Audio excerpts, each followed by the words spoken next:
I'm just being told we have a pick, and it's Kamala Harris of California.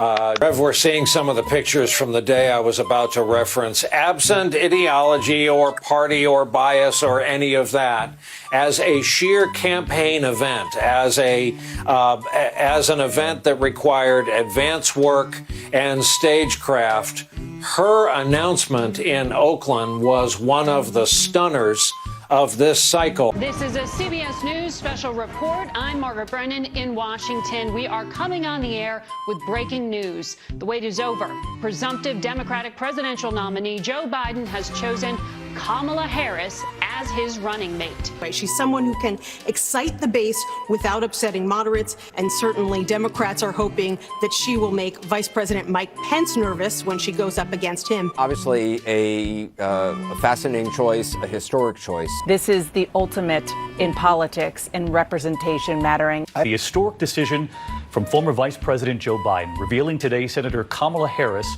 was his choice for a running mate. The campaign posting this image of Biden at his home in Delaware today in a Zoom chat with Harris, asking her to join him on the ticket. News of Biden's choice spread across Twitter. In fact, what they call a heat map right here late today. It shows where the tweets were most concentrated when the news was announced and how quickly it spread across the country. Tonight, for the first time in our nation's history, a black woman is on the ticket. Moments ago, the president himself attacking Harris. The crowd went wild, and she really connected with the women in the audience. But she cares about women's issues. She cares about equality deep within her soul. And it's kind of exciting, this pick. Aside, Team Harris is a considerable network, judging from just the tweets I saw yesterday from her sorority sisters to her HBCU alum and beyond. It seems so Obama-esque. She checks so many boxes in representation. Does she galvanize an energy that looks or feels similar to you? Well, the Trump campaign will make a big deal of the fact that Harris criticized Biden so harshly during the campaign. They'll try to portray her as a far-left progressive, but she is a tougher target than many of the others. Well, yeah, Jonathan Karl, isn't that the point of a presidential campaign?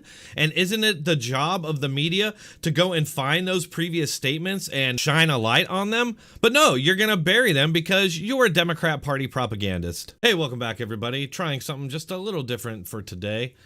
So it appears that the media have their candidate. They're not leaving any mysteries about who they're supporting, while continuing to gaslight the country and pretend like they're, objective, truth-seeking news reporters when they're in fact just, they're really an extension of the Democrat Party and at this point part of the Biden campaign.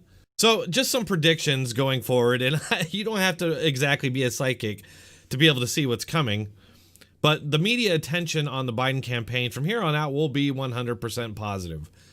And maybe not 100%. There may be the rare criticism coming from the far left of the Democrat Party, coming after Kamala because she's not far left enough. And the media will be, they'll want to do that because their whole narrative will be that Kamala is a moderate. She's not a far left progressive. And so any criticism you do see of her will be from the left, and it'll be in service of painting Kamala as a moderate, which we know she's not. The media is going to bristle at any suggestion that she's left-wing or progressive.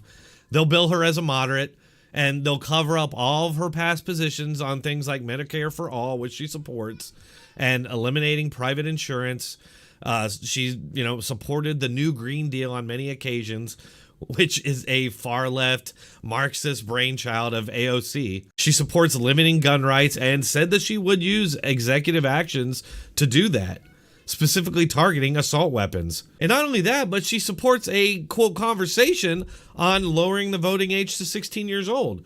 And not just that, but she thinks that terrorists should be allowed to vote. But people who are convicted in prison, like the Boston Marathon bomber, on death row, people who are convicted of sexual assault, they should be able to vote? I think we should have that conversation. Okay. I believe it will totally eliminate private insurance. So for people out there who like their insurance, they don't get to keep it? Let's eliminate all of that. Let's move on. I support a Green New Deal, and I will tell you why. Climate change is an existential threat. Gotta stop buying this false choice. You can be in favor of the Second Amendment and also understand that there is no reason in a civil society that we have assault weapons around communities that can kill babies and police officers.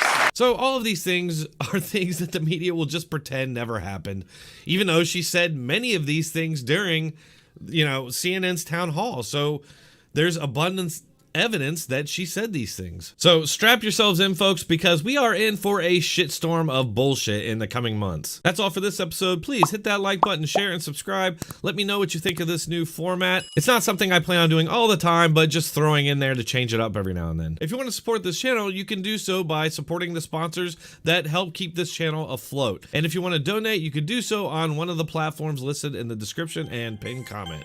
Thanks for watching. Keep coming back.